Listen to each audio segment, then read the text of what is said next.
The pattern on this here is something that I'm working on. It's called coal rosing. Okay. Whoop. Earlier on I was talking about not needing much wood to carve spoons. There was cracks naturally developing in this piece of wood. What I done was split it along the crack. So you can see here I've drawn on where you can get the spoon blanks from. There's 7 spoon blanks that you can get just from this piece of wood. And these corner pieces here, you can get butter knives on them. So nothing is wasted in the piece of wood. We'll get going on how to carve a cooking spoon, I guess.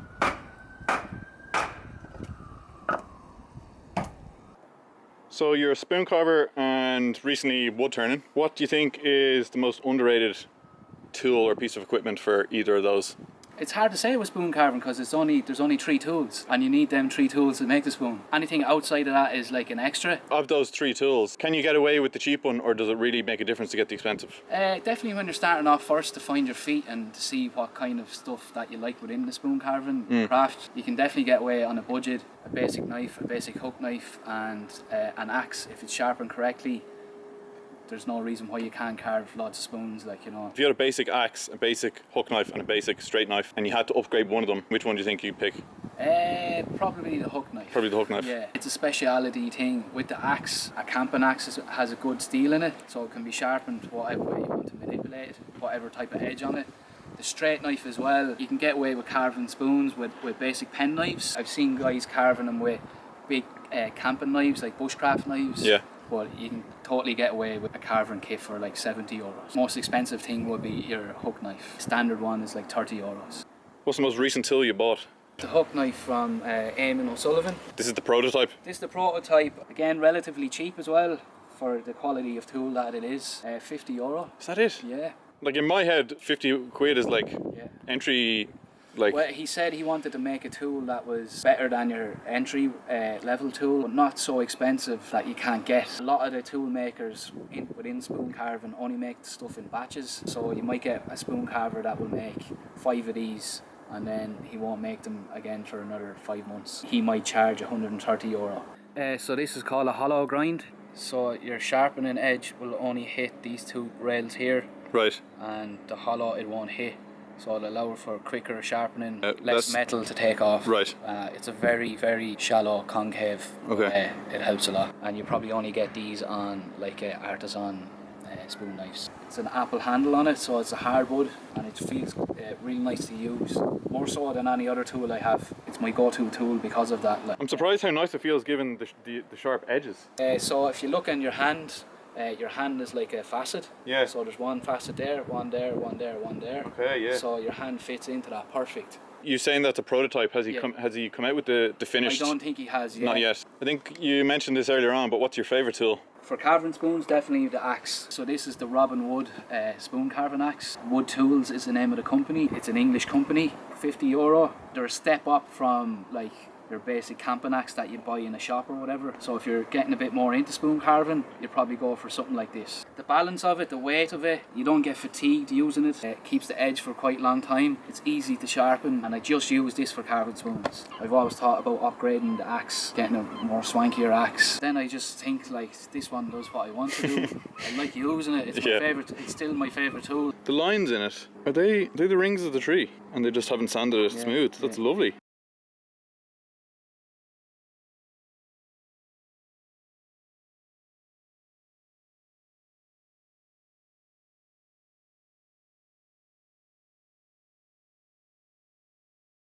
When I got the axe, it was quite rough.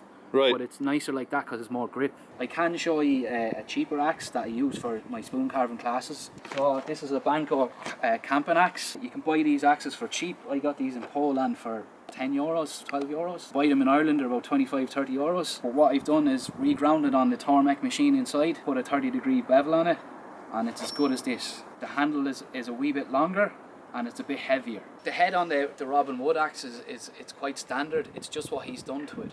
To open out the piece of metal here and here and put the carbon in the top. It's not one piece. It's not one piece, no. Again, if you know what you're doing when you're sharpening it, you can get this for €10. You get your slide knife for 20 and your hook knife for 30. 50, 60 quid. You have a brand new craft and you don't need a massive workshop. You don't need much wood. Don't even need any workshop really, do you? You don't. No, I really like carving outside, especially on the days like this. It's so more productive. You're way more connected to your work. Like you said earlier on, you can hear the birds floating around. It's a really good connection. But €10 for an axe like that, you can't go wrong. So this is the tools that I use for teaching spoon carving. The students will have one of these each. If you are getting into your spoon carving, having one of these axe blocks is ideal. You can use it as a workbench. Axe will slip in there, your spoon knife there at the top, more spoon knife, and then your more slide knife. They're just made with a piece of 4x2 and a log that probably would have just went to the firewood. This notch here is for to hold the spoon. When you're doing the corners of it, you can come down here, hold it here. Again, you'd whack one of these together for €15.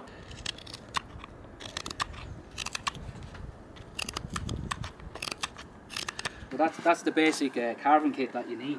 Not much at all. Out of any kind of woodwork, yeah, it's probably the lowest barrier to entry, really. It's a very sustainable craft as well. Like, you're turning beautiful spoons out of useless pieces of wood.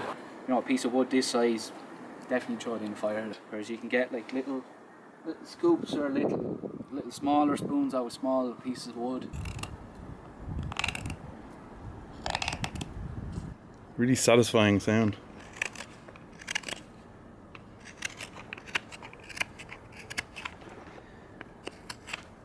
So the back of the ball you can come.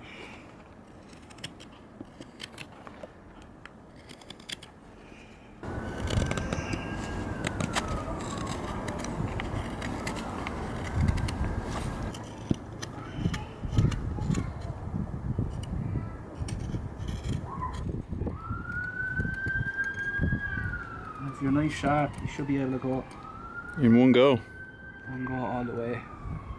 For something so simple, they're a complex shape. There's a lot of different angles on them. You can put certain different types of finials on the end. They're a 3D shape, so you're always thinking, looking at it, sculpting. You're basically sculpting. They're just fascinating, like. Do you have a least favourite tool? Sandpaper. Sandpaper.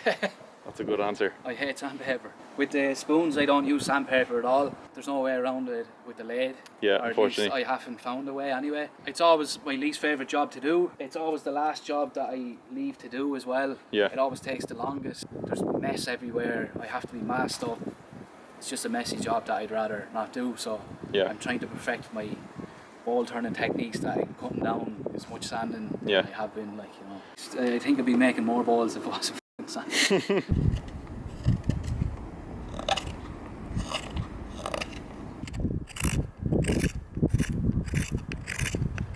What's your favourite process?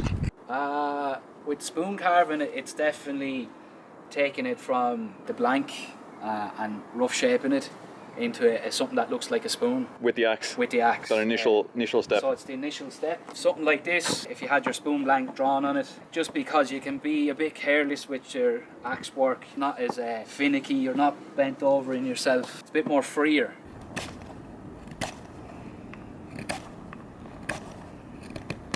And you can remove quite a lot of material, as you've seen earlier on, in quite a short space of time. With the other tools for spoon carving, it's more delicate work that you're doing. Not that I don't like that. It feels like you're way more productive if you have the axe in your hand and you're cranking out 10 spoons. Like, yeah. You can crank them out in, like, you know, half an hour. And then you're on to the slow work. The straight knife and the spoon knife, you could be carving a spoon for an hour. You know, you only get one done. This you're like banging them out. Doing loads. Yeah. What about wood turning? Any favourite process? I love not having an idea in my head and just throwing a piece of wood on the lathe and seeing where the wood takes me, what direction the wood takes me. Just unveiling all the layers of the timber. It's nearly like a surprise. Yeah. To see what's inside the wood. You're exploring it. They're exploring the wood.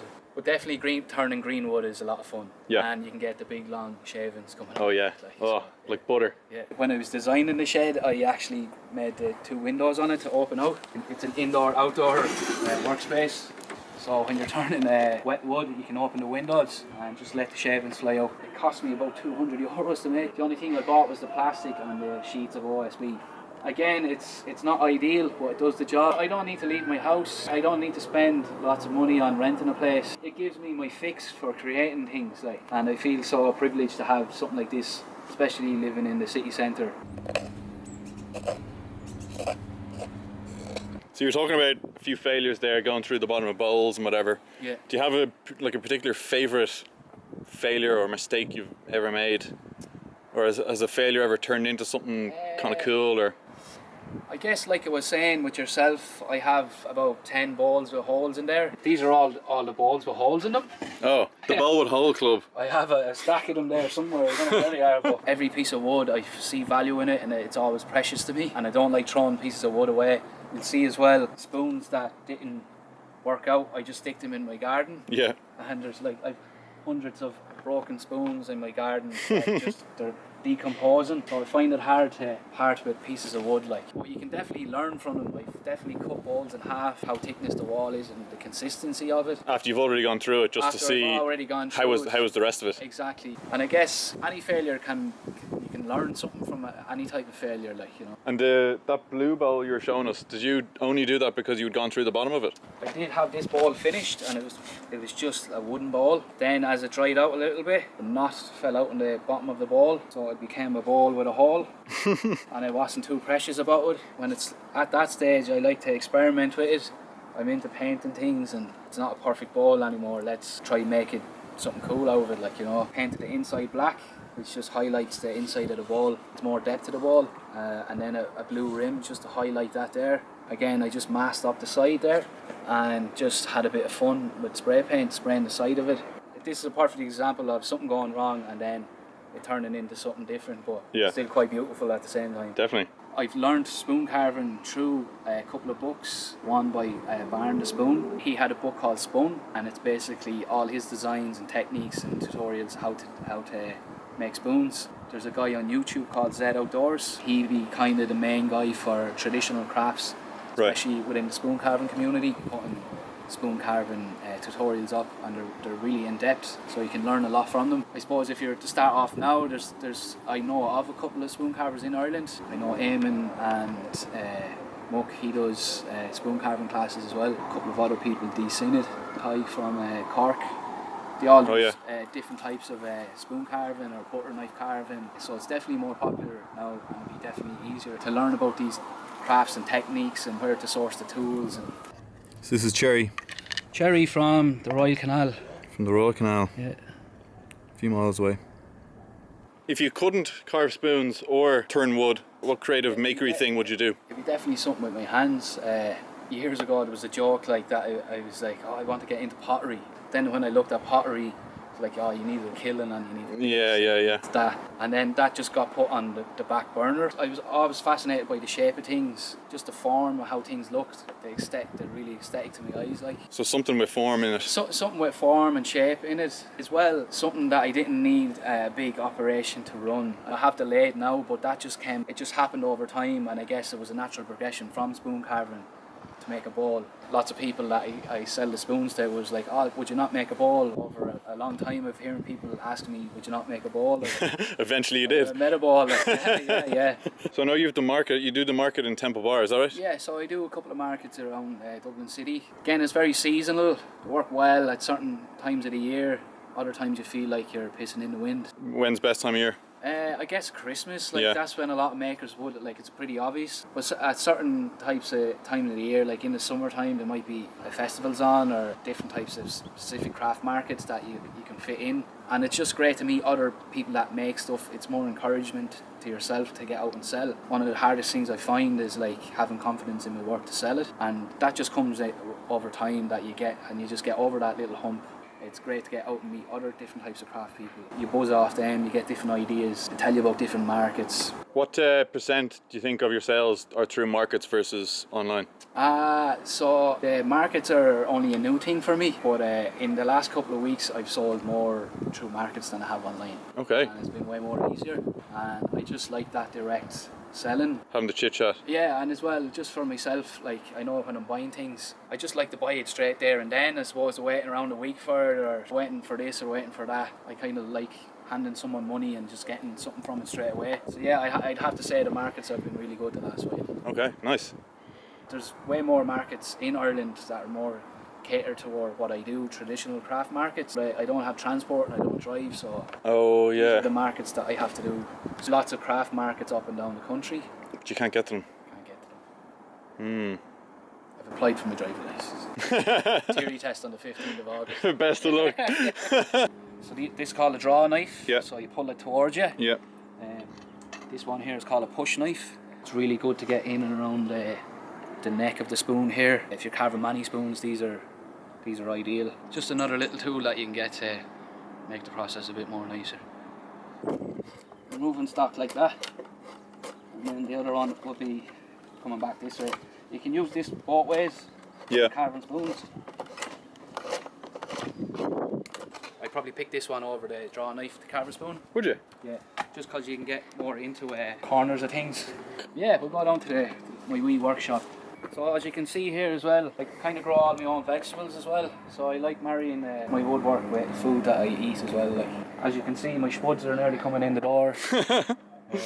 Mint everywhere. It's full of wildlife all the time. That's super Insects, cool. birds. Yeah, it's quite rare. Right in the city, like. Right in the city centre. Massive pear tree there, apple tree. That's the neighbours. Do you have That's the neighbours. I have a hops plant over there. You have a go at one of them every now and again, do you? I put my hand in over the water, grab a few, yeah. If the branch comes over the wall, That's it's fair it, game. Yeah. Onions and garlic, strawberries, all herbs. Just into growing food as well. Daily. So I built this workshop. I have it about 4 years now, but originally started just as a pergola, just for somewhere dry for me to carve spoons. And then as time went on and the lockdown was here, I was feeling bored and wanted to upgrade my workspace, so I made this. And then maybe after another year or two of that, I purchased a lathe. So I got into wood turning through spoon carving, I guess. Right. And just chatting to a few other people. The main problem I had was space. I live in the city centre. I rent, space is limited. This is what I had to work with, and this is the machine that I picked up. So it's a Viceroy TD6 and it's a bowl turning machine. So it's specifically aimed at turning massive big balls or small balls, whatever size you want, but you can generally get 16-inch. They're pretty big. I've been only turning a year or so, so I'm still finding my feet with it and still finding what I want to do with it, but I'm enjoying making lots of balls and vases. And this is kind of the first tool I bought after I was kind of getting into making cups. So this is called a ring tool, and I very crudely botched up a handle one day and was like, yeah, I'll just put a bit of Gorilla Tape and it works the finest. It's grand. No issues. And it kind of has a bend on it that's not meant to have. It works in favour. You can kind of get more of a pull on it. Like, right. You know. And yeah, cheap tool. I think it was like €40. The handle costs nothing. My go-to tool would be this Glen Lucas gouge, 5/8 ball gouge. Pretty big one there, yeah. It's a huge one, yeah. You can do finishing cuts with it and heavy hollowing.